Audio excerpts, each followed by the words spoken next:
Vamos abrir as nossas Bíblias no livro de Atos dos Apóstolos, no capítulo 4. Nós vamos ler do verso 32 ao verso 35.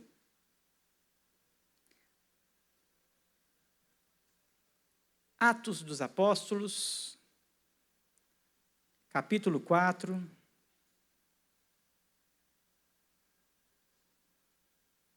Do verso 32 ao verso 35.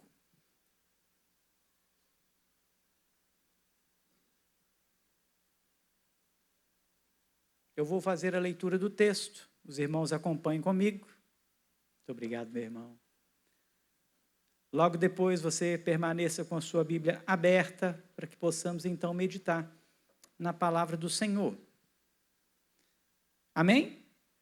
O texto diz assim: da multidão dos que creram, era um o coração e a alma. Ninguém considerava exclusivamente sua nenhuma das coisas que possuía. Tudo, porém, lhes era comum. Com grande poder, os apóstolos davam testemunho da ressurreição do Senhor Jesus, e em todos eles haviam abundante graça. Pois nenhum necessitado havia entre eles, porquanto os que possuíam terras ou casas, vendendo-as, traziam os valores correspondentes e depositavam aos pés dos apóstolos. Então se distribuía a qualquer um à medida que alguém tinha necessidade. Feche seus olhos, peça ao Senhor para falar ao seu coração. A palavra do Senhor foi lida, ela é eficaz, ela é poderosa, ela tem o seu efeito, ela não volta vazia, ela é suficiente para nós. Mas peço ao Senhor que aplique essa palavra no seu coração nessa noite, em nome de Jesus.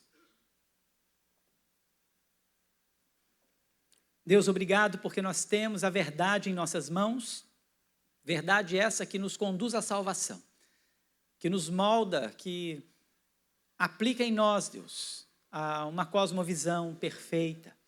E que o Senhor fale ao nosso coração nessa noite, que a minha boca se cale, e o teu Santo Espírito possa comunicar as verdades desta palavra ao coração de cada irmão, em nome de Jesus. Amém. Meus irmãos, toda religião normalmente é conhecida por alguma coisa. É muito interessante porque quando nós olhamos para as religiões, de maneira mais comum, nós reconhecemos uma determinada religião por uma imagem. Às vezes você vê uma imagem e eles carregam uma imagem ou tem alguma imagem que representa a sua religião. Outras religiões, elas se apresentam com algum modo de vivência, alguma regra, algum costume, como vestir isso ou não vestir aquilo, poder comer isso ou não poder aquilo, fazer isso no dia tal ou não fazer isso no dia tal. Então, cada religião, se você observar, ela tem uma maneira de se apresentar. Cada religião é vista e notada por algum tipo de situação, por algum tipo de imagem ou alguma coisa que eles estabelecem para então determinar aquela religião. E isso é muito fácil de identificar. Então, por exemplo, às vezes você vê grupos andando pelas ruas aos sábados ou aos domingos, visitando casa em casa, levando um determinado tipo de mensagem. Quando você vê essas pessoas pelas ruas, você sabe quem são? Sabe. Eles têm uma marca. Né? Quando você vê alguém dizendo, olha, posso comer isso ou não posso comer aquilo, ou na sexta-feira, às 18 horas, até a sexta-feira do sábado, tem alguém que diz assim, olha, nesse dia a gente não faz alguma coisa do tipo ou do outro. Você sabe quem são esses? Sim. Apresentar algum tipo de imagem, você vai perceber pela imagem. Nós temos, por exemplo, em Ibiraçu, existe uma grande imagem. Você sabe quem são eles? Sim, nós sabemos. As religiões se apresentam de alguma maneira. Elas querem ser vistas de alguma maneira ou por algum ato que fazem. É assim que funciona. Irmãos, só na Índia tem milhares de religiões. Só na Índia. Pelo mundo afora tem deuses e mais deuses. E isso não é novo, isso não é novidade. Quando nós olhamos para o Antigo Testamento, quando nós olhamos lá para os tempos antigos, os povos estranhos, eles eram politeístas. Eles tinham muitos deuses, eles adoravam de muitas maneiras. Na igreja primitiva também não era diferente. Os povos que estavam ao redor de Jerusalém, aqueles que viviam sob o governo do Império Romano, ou povos mais distantes, todos eles tinham deuses. Todos eles têm até hoje, os povos têm os seus deuses, eles têm as suas religiões. Mas quando nós olhamos para as Escrituras, é algo muito precioso nós observarmos que lá no Antigo Testamento Deus separa um povo separado, um povo exclusivo, que vai adorar ao único Deus, ao Deus verdadeiro, Deus de Abraão, de Isaac e de Jacó, Deus criador do céu, da terra, do mar e tudo que neles há. E no Antigo Testamento há então um tempo preciso para plantar uma cosmovisão na vida desse povo. E essa cosmovisão, ela está sendo impressa no Pentateuco. O Pentateuco revela um povo chamado por Deus, aonde Deus imprime neles uma maneira de viver, imprime neles um tipo de adoração que deve ser feita, como eles devem fazer, e claramente muitos símbolos, muitos sinais, inclusive todos os sinais da igreja do Antigo Testamento apontavam para quem? Para Jesus. Esse é um ponto da cosmovisão do Antigo Testamento. Mas quando nós chegamos no Novo Testamento, os evangelhos, a vinda de Jesus, a caminhada de Jesus com os seus discípulos, com as pessoas que o seguiam, também era uma cosmovisão sendo plantada no coração desta igreja para uma nova aliança. Tanto os evangelhos, quanto Atos dos Apóstolos, quanto as cartas, elas servem para trazer agora a cosmovisão de uma nova aliança. Uma nova aliança que agora não está mais no sangue de animais ou nos rituais que o próprio Deus havia instituído para o seu povo, mas agora essa nova aliança, ela traz a exclusividade da pessoa de Jesus. Jesus é o centro. E Atos dos Apóstolos, ele vai mostrar então a trajetória de uma igreja que nasce para a nova aliança, ou nesta nova aliança. Uma nova cosmovisão, um novo modo de viver, uma nova forma de cultuar ao Senhor. Então, Atos dos Apóstolos, escrito por Lucas, que escreveu também o Evangelho, é o mesmo autor. Lucas, ele então dá continuidade, ele escreve, tem esse privilégio de escrever o Evangelho, onde na escrita, na sua introdução do Evangelho, ele declara ter feito uma pesquisa minuciosa.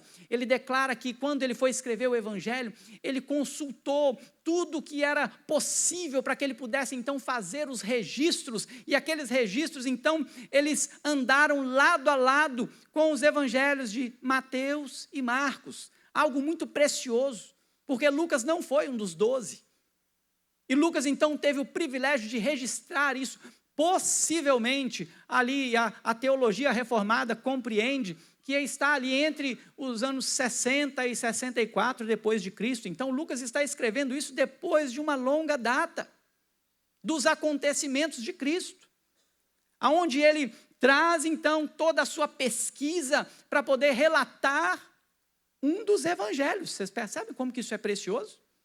Como que isso é gratificante? E agora, nos Atos dos Apóstolos, ele escreve a Teófilo. Ele escreve a um homem que nós julgamos ser de alta classe, ou talvez até de um homem do governo, porque ele escreve ao excelentíssimo Teófilo. A sua descrição é de um homem muito importante, e ele então vai fazer aqui os relatos do nascimento de uma igreja. Uma igreja que não é que ela passou a existir agora, mas é uma igreja que nasce na sua nova aliança. Agora já não é mais a antiga aliança. agora já não há mais sacrifícios de animais, mas esta igreja é o cumprimento da nova aliança. É aquilo que havia sido prometido no passado, agora está se cumprindo nesta igreja. E Lucas, então, faz o relato da subida de Jesus. Lucas faz o relato da descida do Espírito Santo. Lucas agora se preocupa em registrar o avanço desta igreja. Então, logo no dia de Pentecostes, Pedro vai pregar o seu primeiro sermão. E naquele sermão, quantas mil almas se rendem? Quem se lembra aí? 3.000, quase 3.000. Esse é o primeiro momento.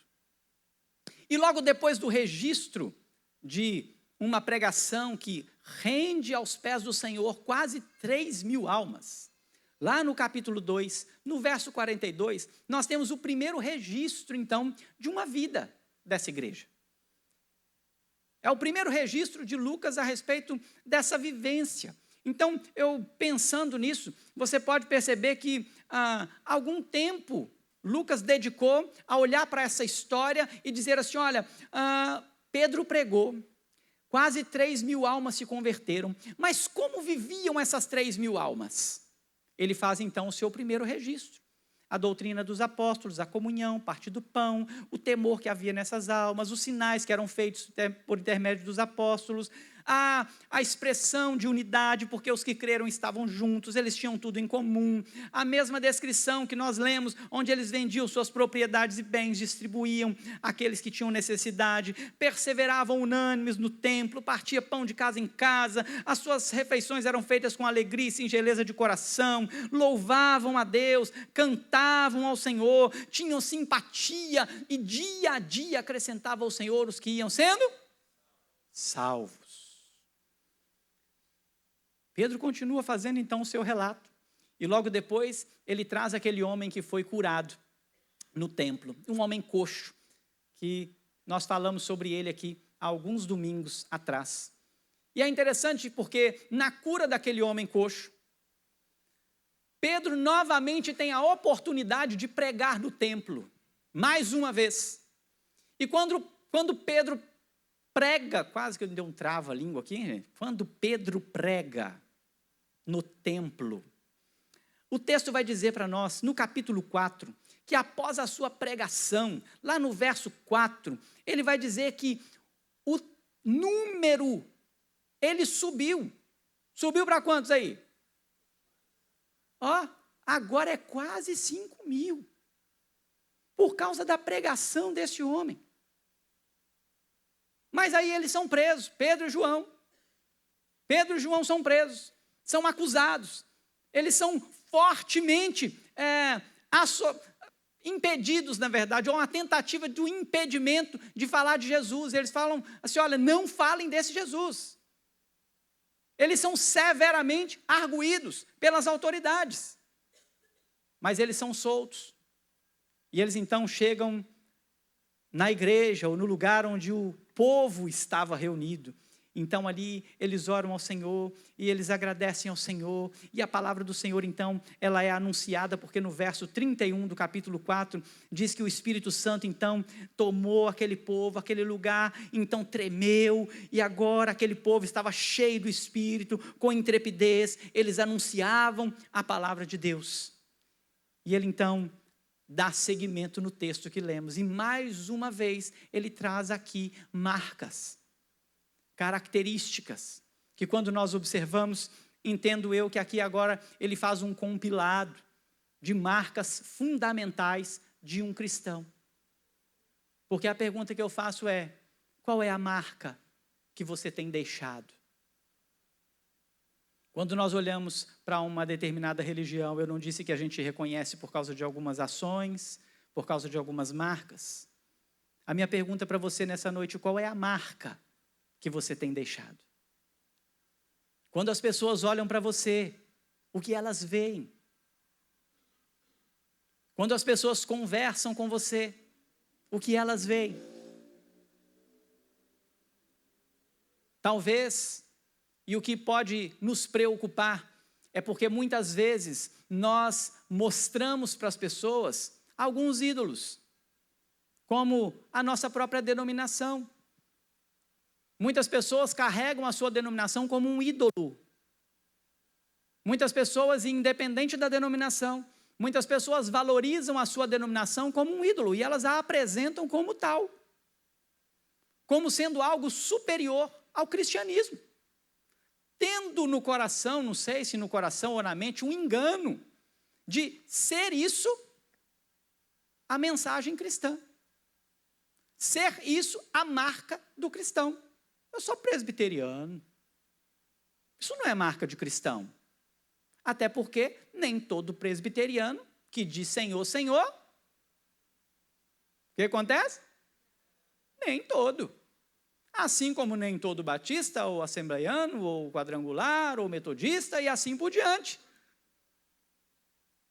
Porque a salvação não é para os denominacionais. A salvação é para todo aquele que crê. E aí eu já queria trazer então algumas lições desse texto que marcam um cristão. E a primeira delas é a fé. O texto vai dizer para a gente então, no verso 32, da multidão dos que creram. E aqui eu te faço mais uma pergunta. No que você tem crido? A primeira lição desse texto para nós, como marca de um cristão, como marca de uma igreja cristã, é a fé. Mas que fé é essa? Porque, irmãos, deixa eu te contar uma coisa. Existem religiões que as pessoas têm fé, e uma fé genuína naquilo que elas estão apresentando. Pessoas que a fé que elas têm naquela religião move essas pessoas de uma maneira extraordinária. É só você observar, por exemplo, no Nordeste, quando tem uma cidade do Nordeste, eu não sei qual, talvez você saiba me dizer aí, onde tem uma corda, que as pessoas esticam uma corda num determinado período do ano, e eles andam com aquela corda, e todo mundo faz as suas promessas, eles andam e tem que segurar naquela corda. Vocês já viram isso? Já viram isso? Tem uma cidade no Nordeste que faz assim. Irmãos, quando eu vejo aquilo me deixa com um sentimento, assim, de muito temor. Sabe por quê, irmãos? Porque aquelas pessoas acreditam. Como que é? Circo. Sírio de Nazaré. Não é Nordeste? É aonde? Pará. Aí, ó, tá vendo? Oh, minha geografia tá ruim, hein? Misericórdia. É no Pará. Alguém trouxe aqui. É isso aí, é esse lugar. Me faz tremer. Me faz tremer. Porque aquelas pessoas acreditam, irmãos. Aquelas pessoas não estão fazendo aquilo porque elas são más. Elas estão fazendo aquilo porque elas estão acreditando que aquela fé vai dar a elas aquilo que elas necessitam. Elas se doam a um determinado tipo de fé. Mas esse texto ele mostra que havia um povo que cria, um povo que tinha fé. Esse povo tem uma fé genuína. E que fé é essa? Eles criam no quê? Aí a gente precisa olhar o texto, o livro de Atos, a gente precisa olhar o que está sendo escrito aqui, nas palavras de Pedro, por exemplo, porque Pedro está proclamando Jesus Cristo, lá no capítulo 2, no verso 32, por exemplo, Pedro está dizendo aqui, olha, a este Jesus Deus ressuscitou, do que todos nós somos testemunhas, exaltado, pois, à destra de Deus, tendo recebido do Pai a promessa do Espírito Santo, derramou isso, que vedes e ouvis. Jesus Cristo era a razão da fé.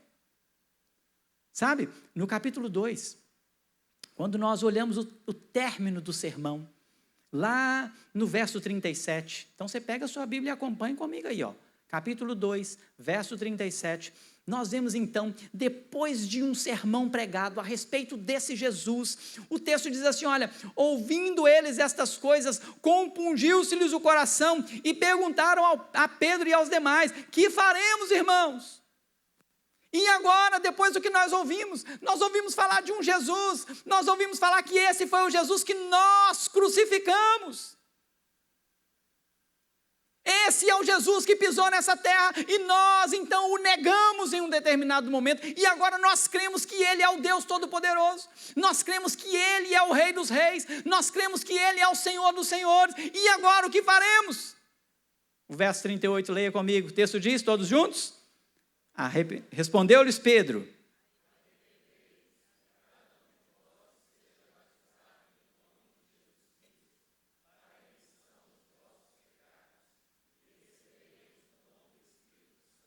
esse é o motivo, esta é a razão da nossa fé.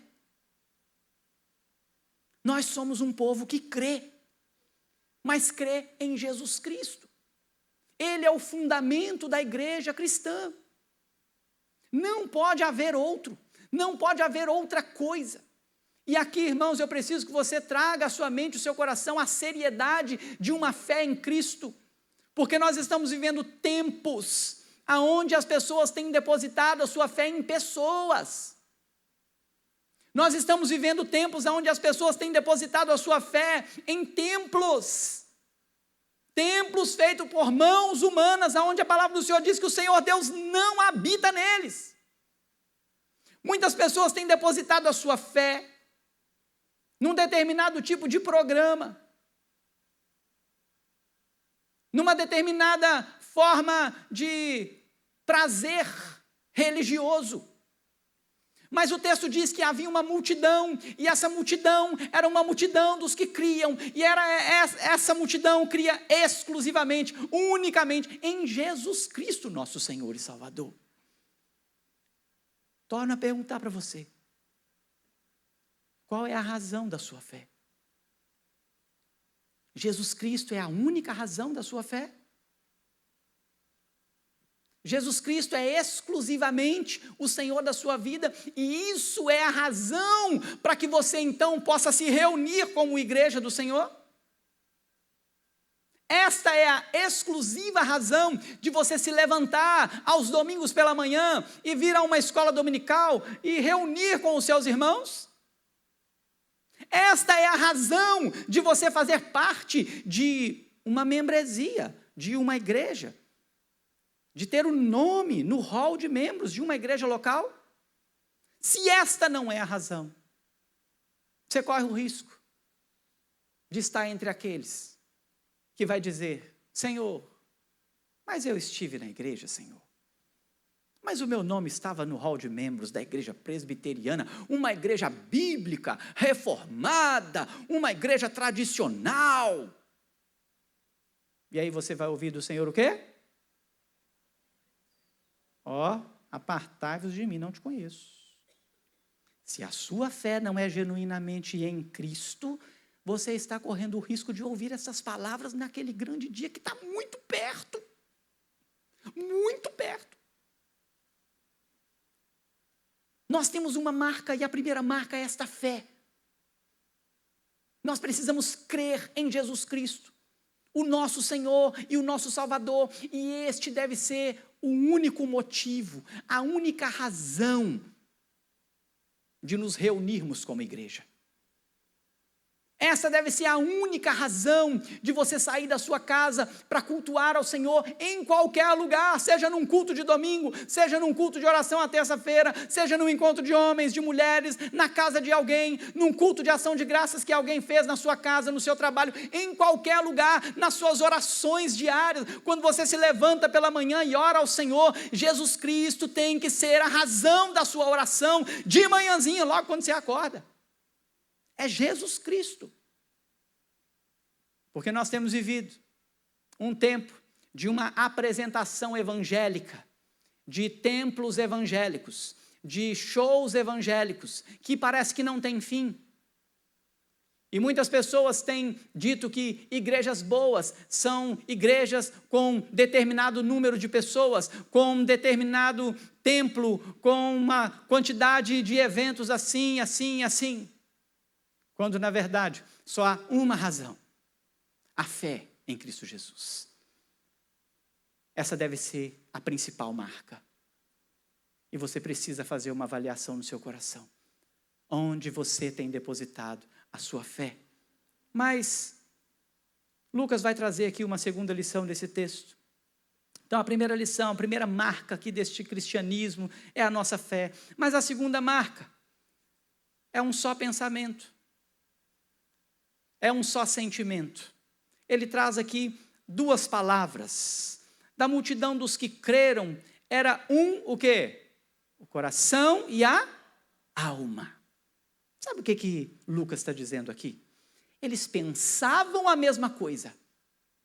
Havia um só pensamento, mas eles também sentiam a mesma coisa.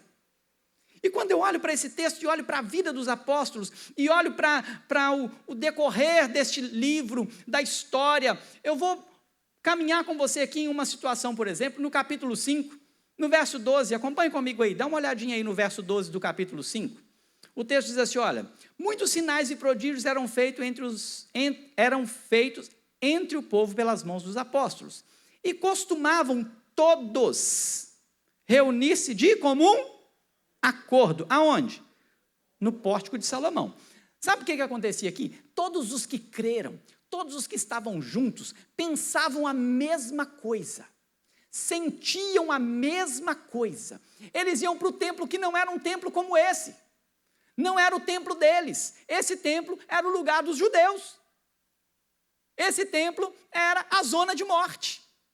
Esse templo era um lugar que eles já haviam dito para Pedro e João, não venham aqui, não preguem sobre esse Jesus aqui. Aí aquela multidão e aquele povo todo de concordância, um só pensamento, um só coração, se reuniam naquele lugar, na zona de guerra, para falar do amor do Senhor Jesus, em comum acordo. Olha o que acontecia em volta. Verso 13 diz assim, olha, mas dos restantes, ou seja, aqueles que não faziam parte dos crentes, aqueles que não faziam parte da igreja cristã, que estavam em volta, que ainda eram admiradores, que ainda estavam ali observando essa nova igreja, esse novo povo, essa nova aliança, diz o seguinte, ninguém ousava juntar-se a eles. Ninguém, porque eles sabiam que aquele lugar era um lugar perigoso para fazer o que eles estavam fazendo. Aquele lugar era o lugar onde eles podiam vir e prender todo mundo, podia vir ali e matar todo mundo, sentenciar todo mundo. Então aqueles que ainda não tinham uma fé genuína, eles observavam, eles não se atreviam a chegar junto com eles. Mas o texto diz assim, olha, que o povo lhes tributava grande o quê? Irmãos, as pessoas estavam olhando para eles, e estavam admirando a fé deles, o pensamento deles, a unidade deles.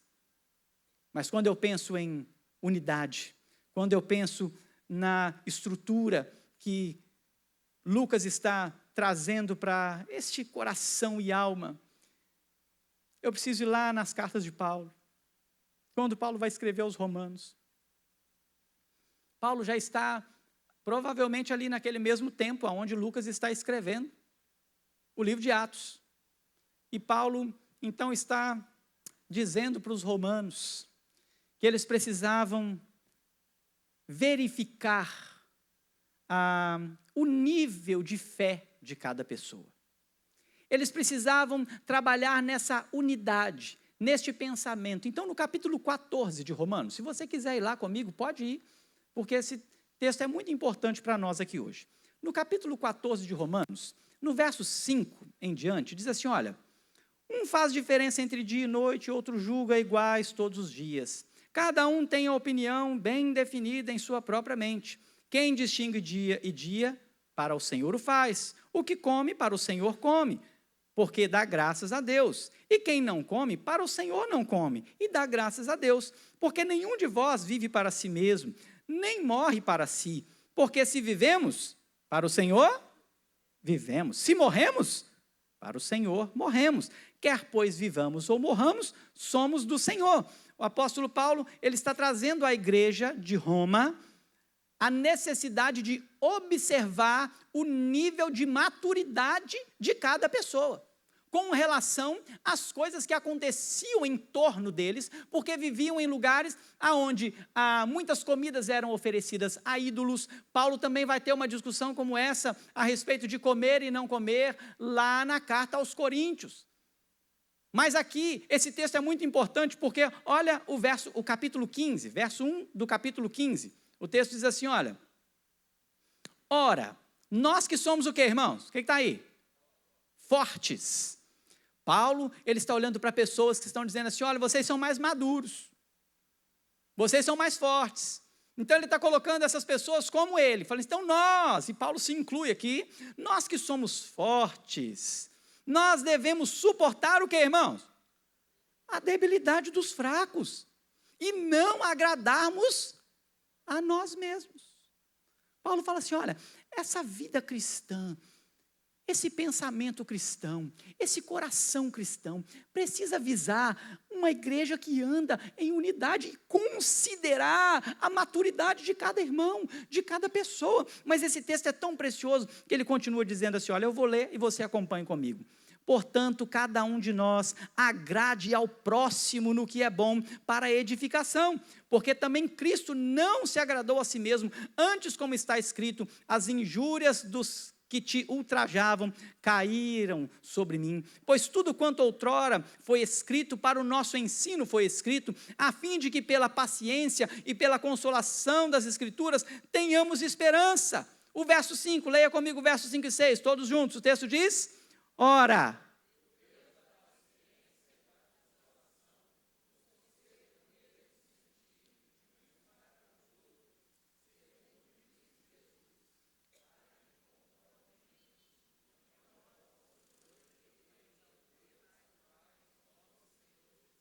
espero que você tenha entendido. Se perder um pouquinho aí, para que concordemente e a uma voz faça o quê, irmão?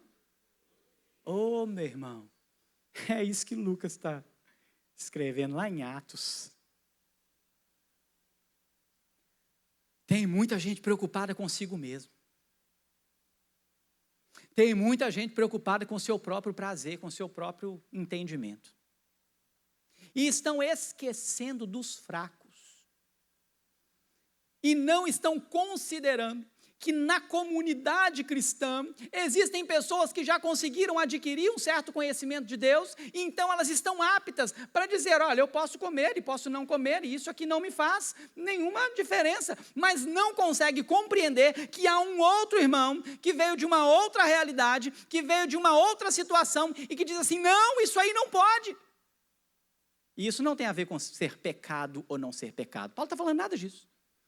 Mas você percebe que crente tem uma mania de querer achar pecado para fazer ou não fazer? Se você disser para o crente assim, ô irmão, não faz isso não, ele vai dizer, mas é pecado?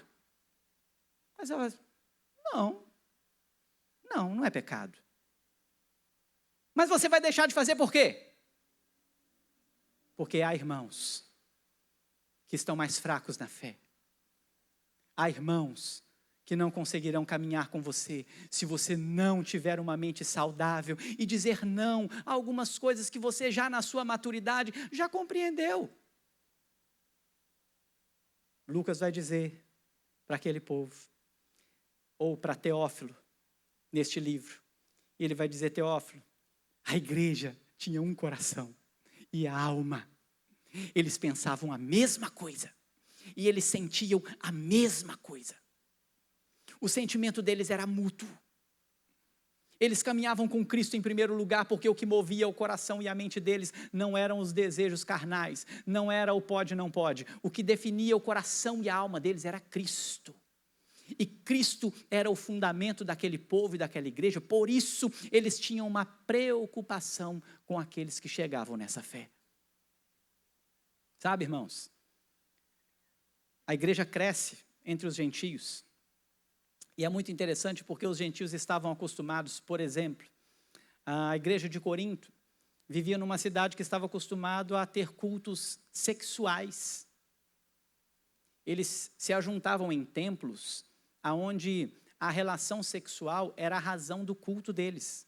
E era homem com homem, mulher com mulher, eram prostitutas cultuais. Eles vinham de uma realidade, isso era natural para eles. Agora você pensa comigo, que essa pessoa agora ouve sobre Jesus, e ela compreende quem é Jesus. Então ela agora vem para essa nova comunidade, este novo povo, compreendendo que Jesus é o centro da sua fé, e eles então abandonam os seus ídolos. E aí imagina que eles chegam aqui agora na igreja cristã, e está sendo oferecido para eles algum tipo de comida que eles comiam lá, naquele lugar. Sabe o que esses irmãos faziam? Ele falou, mas não pode. Como que eu vou comer isso? Isso aí não é aquilo que oferecia lá no templo da deusa Diana, lá, da Afrodite? Eu não posso fazer isso. E aí, lá em Romanos, Paulo está dizendo assim, olha, é por causa desse mais fraco que você que já entendeu. Porque, irmãos, a gente pode comer qualquer coisa. A gente pode beber qualquer coisa. A gente pode fazer qualquer coisa. Desde que ela não fira o coração de um irmão e não fira os princípios elementares da nossa fé. Sabe o que tem faltado no meio do nosso povo, da igreja, século 21? Coração e mente. Um só pensamento, um só agir. Nós precisamos começar a pensar no outro, antes de pensar em nós mesmos. Foi o que Paulo escreveu aos Romanos. Pense no outro. Observe o outro, e não tenha o outro como alguém que você não deva prestar contas. Você já ouviu alguém dizer, mas eu não tenho que dar satisfação para fulano, não? Você já ouviu alguém falar isso? Eu faço o que eu quiser da minha vida, eu não tenho que dar satisfação para fulano, não. Foi isso que Jesus fez? Foi isso que Jesus nos ensinou? É isso que Paulo nos ensina nas suas cartas? Não. Nós damos satisfação dia após dia, de cada passo que damos, de cada palavra que falamos, de cada lugar que nós frequentamos. Nós damos satisfação a todos. A nossa vida precisa ser um livro abertíssimo. E talvez a sua vida vai ser o único livro que alguém possa ler. Alguém disse isso, não me lembro quem não. Mas teve um autor aí passado que disse essa frase aí. Se alguém souber, pode soprar para mim aí também, que eu não vou achar ruim não. Você pode ser a única mensagem pregada para alguém. Pode ser você. O único texto ouvido pode sair da sua boca. Talvez você vai falar para alguém que nunca vai ter outra oportunidade. Culto de oração, nós falamos aqui sobre falar de Jesus para os nossos familiares. Talvez o seu familiar, ele não entra, ou ele não consegue encontrar Jesus, ele não entra na sua igreja, ele não tem a mesma fé que você, porque você é um mau testemunho para ele. Talvez, e talvez, tá, irmão? Talvez, pode ser que você seja um excelente testemunho para ele, e ainda assim, isso não aconteça. Mas talvez você vai ser a única pessoa, a única, de onde ele vai ouvir sobre o Evangelho de Jesus. E pode ser que ele rejeite isso por muitas vezes. Mas se você estiver firme nessa palavra, saiba que a palavra do Senhor, ela não volta vazia. A semente é plantada.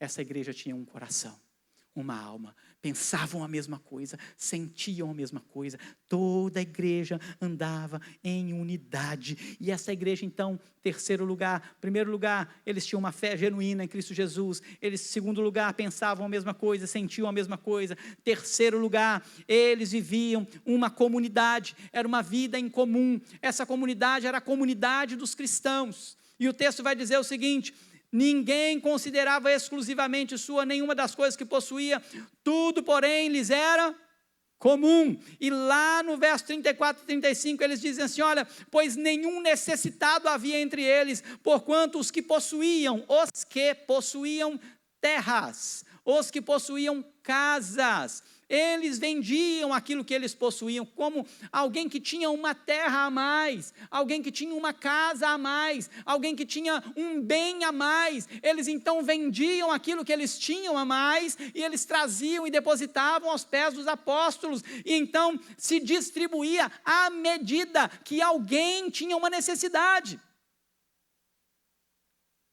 Quando nós pensamos em igreja primitiva, quando nós pensamos em igreja, e eu olho para essa igreja, por muito tempo, principalmente quando criança, e a gente, quando criança, cria, né, na cabeça as visões daquilo que a gente ouve, parecia que naquele dia estava todo mundo saindo das suas casas e vendendo casa e indo para sabe lá onde. E não é assim. Eles continuavam tendo as suas casas. Eles continuavam tendo a sua moradia, os seus afazeres, o seu trabalho. Isso era natural da vida da igreja. Mas aqueles que tinham casas, aquele que tinha terras, que podia abençoar a igreja, vendia uma delas e então trazia ao pé dos apóstolos. Então imagina que outras pessoas que tinham outros recursos também traziam aos pés dos apóstolos, para que naquela igreja e naquele tempo, e preste atenção, diferente do nosso tempo, naquele dia, naquele tempo, as pessoas que perseveravam unânimes no templo, muitas vezes eram mortas. E aí você imagina que em um determinado momento saiu então o grupo de cristãos e foram para o templo e agora pegaram ali 3, 4, 5 e pegaram ali o pai de uma família e mataram aquele pai. A família está com um pai que foi morto por causa do evangelho. E agora aquela família precisa de sustento. É assim que eu vejo a igreja primitiva. Porque na igreja primitiva, homens, mulheres, crianças eram mortos a fio de espada, eram lançados nas arenas para serem comidos por feras. Homens e mulheres e crianças eram colocados como tochas nas ruas de Roma, para iluminar as ruas de Roma. Sabia disso, meu irmão? Era assim que funcionava. Diante desse cenário, esse é o cenário, as pessoas então vendiam suas propriedades e se importavam com aquele que agora estava passando por uma determinada necessidade. Isso é igreja. Isso é comunidade. Mas pensa comigo. Você já comprou uma terra pensando assim, vou comprar uma terra, vou adquirir uma terra, porque essa terra aqui vai ser a terra que eu vou fazer um negócio aqui, vou distribuir para os crentes da igreja. Já viu alguém fazendo assim? O crente que tiver necessidade vai ter um pedacinho de terra aqui que eu vou dar para ele. Já viu isso? E não confunda, irmão, por favor, esse texto ou essa palavra com uma visão política, tá bom? Isso aqui não é uma reforma aqui para poder auxiliar as pessoas que estão com baixa renda, não é isso. Nós estamos falando de uma igreja que olha para a necessidade do crente. Mas sabe o que é interessante? Ainda naquele tempo, vivendo neste cenário, nem todos faziam com o coração. Porque nos versos posteriores, nós temos um relato onde Barnabé era um desses homens. Barnabé foi um desses homens que vendeu uma de suas propriedades, colocou lá na mão dos apóstolos e falou assim, olha, distribua, faça isso. E esse homem tem o seu nome registrado nas escrituras, mas há um casal perverso também com o nome registrado nas escrituras, porque eles tentaram aparecer diante do Senhor, ou diante dos apóstolos. E eles venderam uma propriedade e eles mentiram. E eles mentiram sem necessidade alguma, nenhuma necessidade, não havia necessidade. E o próprio Pedro então diz a eles, por que vocês mentiram? Não precisava, o terreno não era de vocês, a casa não era de vocês, o negócio não era de vocês, não precisava mentir. Se vocês falassem, olha, eu vendi por 100 mil, vou dar 10 mil aqui para os apóstolos. Estava bom ou estava ruim, irmão? Estava bom ou ruim? Estava bom demais, aí. Maravilhoso. Mas eles falaram não. Vamos lá e vamos fazer igual Barnabé, porque nós queremos o mesmo status de Barnabé, nós queremos ter a mesma posição de Barnabé, queremos ter o nosso nome escrito lá como Barnabé. E aí eles chegam lá e dizem assim, olha, vendemos um terreno lá, estamos trazendo para você aqui, Pedrão, 70 mil aqui, que nós vendemos o terreno. Aí Pedro falou assim, deixa eu te perguntar um negócio, Ananias, você vendeu por quanto? 70. Tem certeza, Ananias? 70. Puf, caiu duro, irmãos. Morto na hora. Pega o corpo, leva o corpo. Chama a mulher. Vem a Safira. Safira, aí, tudo bem com você? Você tá bom demais? esse Pedro mineirão todo, ele fala assim, então, quanto é que foi? Vocês venderam o terreno lá, né?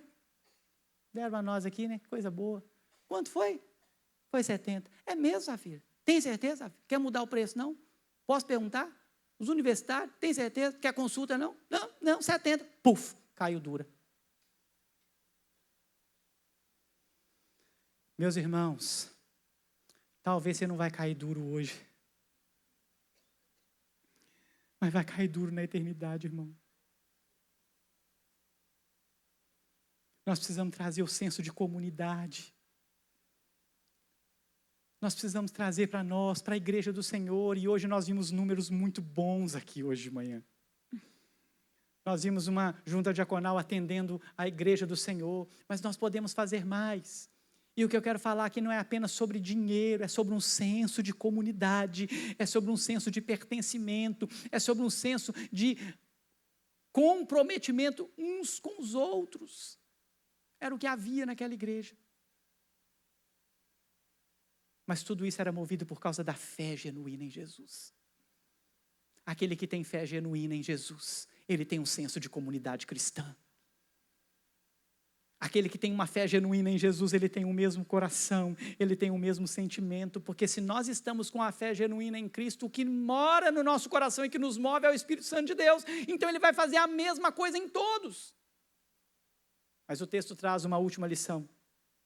Então, em primeiro lugar, essa comunidade, essa marca é a fé em Jesus. Segundo lugar, um só pensamento, um só coração, uma só atitude. Povo que fazia a mesma coisa, pensava a mesma coisa, mas eles eram também uma comunidade.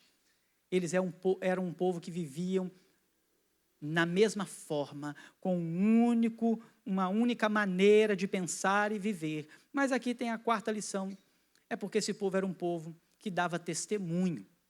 Mas testemunho da ressurreição de Jesus. Não era qualquer testemunho.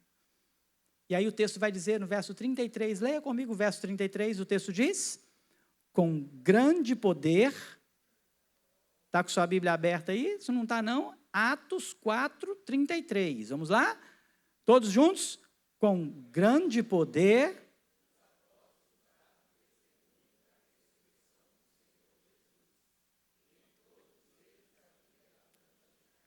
Olha que maravilha. Preste atenção, vamos voltar lá na conversão dos 3.000? Lá na conversão dos 3.000, no capítulo 2. Primeiro, Pedro começa a falar para eles no verso 22, ô varões israelitas, atendei a essas palavras, Jesus o Nazareno, aprovado por Deus, diante de vós, com milagres, prodígios, sinais, o qual o próprio Deus realizou por intermédio dele, entre vós, como vós mesmos sabeis, sendo este entregue pelo determinado desígnio e presciência de Deus, vós o mataste. Vocês crucificaram esse Jesus aí. Ele foi crucificado por mão dos iníquos. Mas sabe o que é interessante? Ele traz então os fatos, os acontecimentos da morte de Jesus, como que Jesus foi entregue, o que aconteceu, mas lá no verso 32, que nós já lemos aqui anteriormente, onde nós vimos que a fé deles estava fundamentada nesse Jesus, eles vão falar da ressurreição desse Jesus. Eles vão dizer que, olha, esse Jesus que vocês mataram, ele não ficou morto. A morte não pôde detê-lo. Esse Jesus ressuscitou, ele subiu aos céus, ele está exaltado à destra de Deus. Esse é o nosso Jesus. Quando nós olhamos para esta palavra, nós vemos que o evangelho e a pregação que foi trazida por Pedro, ela foi uma pregação muito simples. Pedro simplesmente disse, olha, vocês mataram o pecado, o homem pecador, e esse homem seria nós, se Jesus tivesse vindo nos nossos dias. Nós também faríamos a mesma coisa, porque estava nos desígnios eternos de Deus que isso acontecesse. Para mostrar a nossa incredulidade, para mostrar que nós somos depravados e totalmente depravados, a depravação total do homem. Ele traz isso, e ele apresenta isso, homens pecadores, mas Jesus não foi detido pela morte, Jesus ressuscitou, e é isso que moveu o coração daquelas pessoas para se converterem ao cristianismo. Você viu que mensagem simples? Sabe qual é a mensagem que transforma o coração e a alma e a vida de uma pessoa? É a mensagem de um Jesus que salva, que liberta, que ressuscitou, que subiu aos céus e que vai voltar para buscar o seu povo. E essas pessoas, então, quando ouvem falar desse Jesus, quando ouvem falar da morte de Jesus, da sua ressurreição, quando elas compreendem isso, então o coração delas enche do Espírito de Deus. E eles então querem saber, e agora o que nós vamos fazer? Aí agora eles entram na vida de comunidade. Aí agora então eles vão professar a sua fé. Mas imagina, irmãos, quantas pessoas estão professando fé por causa de denominações, por causa de ajuntamentos, porque ela gostou da igreja que elas foram, porque elas gostaram do lugar, porque elas gostaram do tipo de música, porque elas gostaram do tipo de ambiente, porque elas foram num determinado evento assim, e elas gostaram muito, e foram muito bem recebidas, e tal, e tudo mais. Isso faz parte da nossa vida também hoje, no século 21. Mas nós vimos aqui hoje pela manhã na Assembleia o número de pessoas que, no ano de 2025, nesta igreja, abriram a boca para professar Jesus como único e suficiente Salvador. É assustador. É assustador. Agora, de quem é o papel? Falar de Jesus. De quem é o papel? Anunciar Jesus. Anunciar a morte e a ressurreição de Jesus. Esse papel é de quem, irmão? É de quem? É de todos nós. É de cada um de nós. Esse é o nosso papel. Esse é o papel de cada cristão. E aí eu quero fazer uma pergunta para você. Quantas pessoas no ano de 2025 você teve a oportunidade, o privilégio de falar de Jesus para eles e você falou? Eu contei para algumas pessoas que nas nossas férias agora eu fiquei decepcionado comigo mesmo. Porque nós conhecemos algumas pessoas na praia um determinado dia e batemos um papo com aqueles jovens.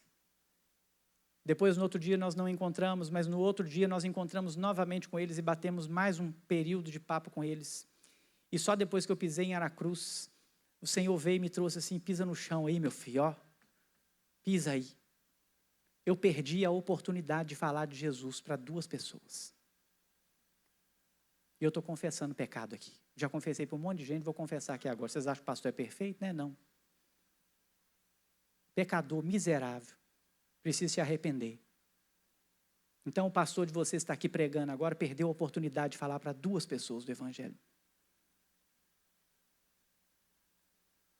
Posso aumentar esse número porque nós estávamos na casa de um casal e eu perdi a oportunidade de falar para aquele casal também.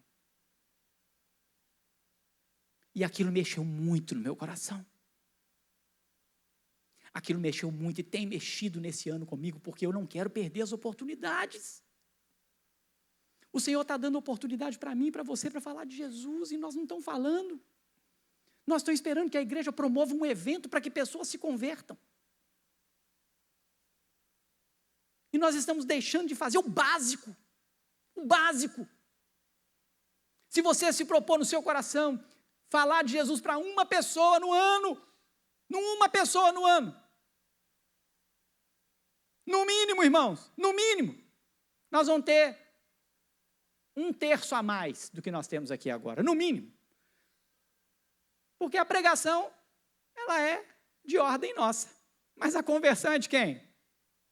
É de Jesus, é do Espírito Santo, não cabe a nós. Eu não posso deixar de falar. Eu não posso deixar de testemunhar. Eu não posso deixar de pregar. Eu não consigo imaginar o apóstolo Paulo sentado em algum restaurante, comendo uma boa comida lá nos tempos dele. E pode ser que ele até tenha feito isso algum dia, não sei se tinha, não sei como é que funcionava. Mas que o garçom não viesse servir a ele não falasse de Jesus para o garçom. Ele falou: seu garçom, vem cá, deixa eu te contar um negócio aqui. Você sabia que Jesus Cristo, varão, perfeito em obras, veio aqui, fez um monte de milagre, e mataram ele aí, mataram Jesus, o Deus Todo-Poderoso. E esse Jesus, ele morreu, mas ele ressuscitou ao 3º dia. Você sabia disso, garçom?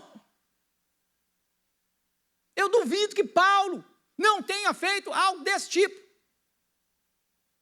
Eu não consigo ver o apóstolo Paulo conversando com pessoas das quais ele tivesse batido um papo, mesmo quando ele estava construindo tendas. Ele estava assim, não, essa tenda aqui é muito boa, essa tenda aqui é maravilhosa, essa tenda aqui custa tanto, não, vou fazer um precinho baratinho para você. E Paulo não chegar para essa pessoa e falar assim, eu tenho uma tenda para te vender, mas eu tenho um Jesus para te apresentar.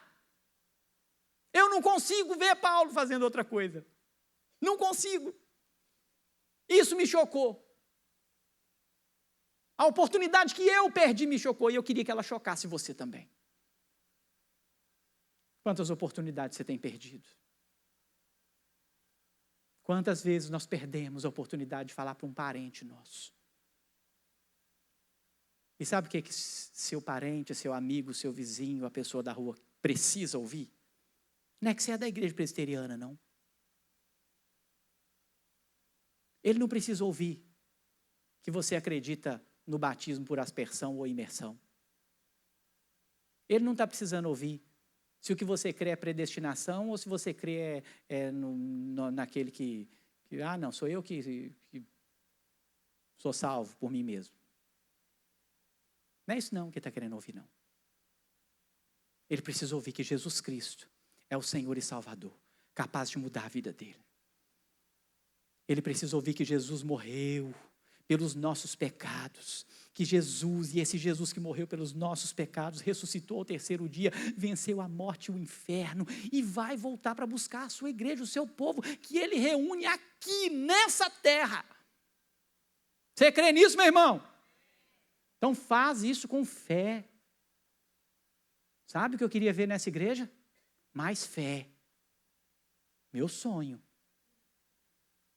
Fé. Que fé é essa? Genuinamente em Cristo Jesus. Amadurecimento na fé em Cristo Jesus. Uma igreja que cresce anunciando o evangelho da salvação. E aí, meu irmão, qual é a marca? Para concluir aqui, qual é a marca que você tem carregado? Quando as pessoas olham para você, mais uma vez, o que elas veem? Quando você conversa com alguém, você fala sobre comprar e vender, construir e reformar, situações políticas, porque o Brasil está assim ou está daquele jeito. E você conversa sobre tantas coisas e você, então, passa batido. E Jesus Cristo deixa de ser a razão da sua conversa. Deixa eu te contar um negócio, um pouquinho mais para frente, no capítulo 11. Depois você vai ler esse texto, do verso 19 em diante. É onde, lá no verso 26, o texto diz assim, olha, Barnabé encontrou o Saulo, né? E ele então diz assim, olha, tendo-o encontrado, o levou para Antioquia. E por todo um ano se reuniram naquela igreja e ensinaram numerosa multidão. Em Antioquia foram os discípulos pela primeira vez chamados cristãos. Eu quero que você leia esse texto depois na sua casa. Sabe por quê? Sabe o que você vai encontrar nesse texto? Você vai encontrar nesse texto um povo que tinha fé em Jesus, que comunicava o evangelho da salvação. Um povo que dava testemunho a respeito de Jesus e da sua ressurreição. Um povo que tinha um coração cheio de piedade e senso de comunidade. Então, o que Lucas está escrevendo em todo o livro de Atos dos Apóstolos é que a igreja tem uma marca. E a nossa marca, meus irmãos, ela não é um ídolo que nós pregamos aqui na parede. Ou carregamos num andor. A nossa marca, ela não é um pode, não pode. Porque a palavra do Senhor diz que tudo posso. Paulo fala assim, ó, tudo posso no Senhor que me fortalece. E pode o quê? Ele pode passar por qualquer coisa. Ele sabe enfrentar todas as coisas da vida. Ele sabe passar por todas as situações da vida. A vida do cristão não é um sistema de proibições. Porque a palavra do Senhor, e o apóstolo Paulo vai dizer que todas as coisas me são lícitas. E você, gente, tá tudo certo. Tá tudo lícito. Mas ele completa, ele diz o quê? Nem todas me convêm. Porque nós temos uma marca. Nós temos uma marca. Talvez você esteja precisando aprender com o apóstolo Paulo. Aprender a viver diante das circunstâncias. Qual é a circunstância que está sobre você? Qual é o momento que você vive? Qual é a situação que te rodeia? E você então fazer a sua avaliação de circunstância. Para que você então possa manifestar e professar a sua fé genuína em Cristo. Jesus Cristo, o Senhor. O único. Move o coração e a mente da igreja para que ande todos em unidade de espírito, numa única comunidade. Sabe o que é mais triste no nosso tempo? É que para muitas pessoas, ser crente é uma fria. Para muitas pessoas, ser crente é um mau testemunho, é um negócio ruim, porque o crente dá mau testemunho. Para muitas pessoas, ser crente é a última coisa que elas vão fazer na vida. A última coisa. E elas ainda dizem assim, ser crente? Mas não tem fulano? Fulano não é crente? Eu para ser crente igual fulano. Vocês já ouviram essa aí? Será que você é um deles? Ou será que você é alguém que tem manifestado fé genuína? Será que você é alguém que tem andado pelas ruas e as pessoas têm olhado para você e falado assim, aqui vai um cristão, como aqueles de Antioquia? Será que você é uma pessoa que está preocupada com o senso de comunidade ou está preocupada com suas próprias posses? O que será? A reflexão é sua, meu irmão. A palavra é essa. A reflexão é sua. Talvez você também tenha tido o mesmo sentimento que eu tive naqueles dias de férias e fala assim, puxa vida, eu perdi a oportunidade de falar de Jesus para alguém. E você tem a oportunidade de mudar, porque o Espírito Santo de Deus, Ele nos ajuda e Ele nos conduz e nós podemos, e eu não quero perder a oportunidade, não quero. Pode ser que alguém se converta aqui depois de um sermão, pode ser, mas não é isso que eu quero. Eu quero ser um agente do Senhor onde eu passo. Eu quero ser um pregador da palavra onde eu caminho no meu dia a dia. Isso não pode falhar na minha vida e na sua vida.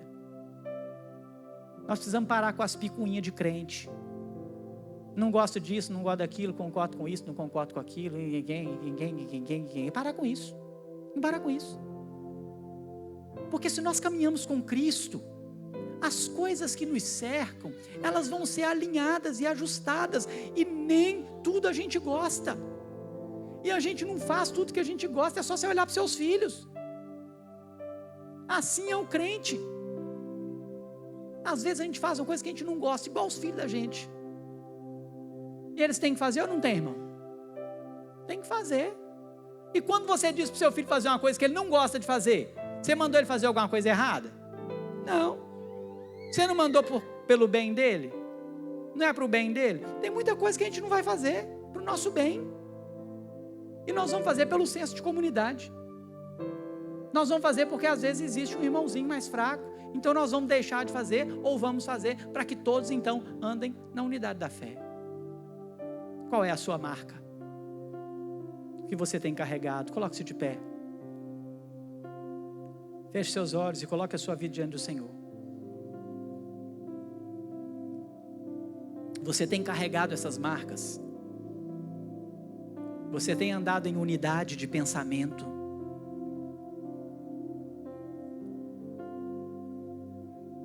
Você tem andado na unidade de sentimento? Você acha que o que você tem sentido é o mesmo que toda a igreja tem sentido? O sentimento é um só, o pensamento é um só, a fé é a mesma?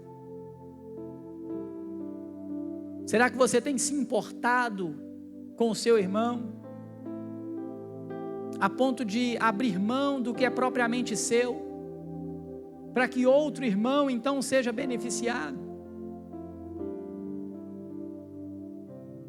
Nós queremos viver a comunidade de Cristo. e principalmente o seu testemunho a respeito de Cristo. Ele tem sido fiel e verdadeiro. Faça a sua oração, meu irmão. Ainda é tempo. Enquanto Jesus não vem buscar a sua igreja, é tempo de mudança.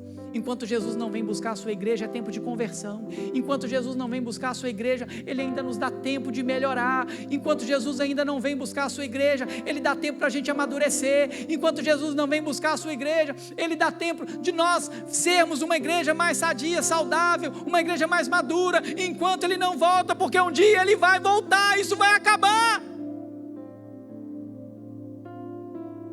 Não vai haver outra chance. Você tem uma oportunidade hoje. Você tem uma oportunidade agora.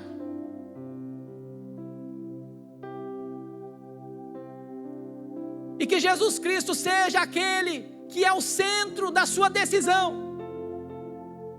Que Jesus Cristo seja aquele que move o seu coração hoje, agora, para uma fé genuína, que vai fazer com que você entregue a sua vida, até mesmo a morte, se necessário, por amor a Cristo. Senhor, estamos aqui na Tua presença, Deus, e queremos ser esta comunidade,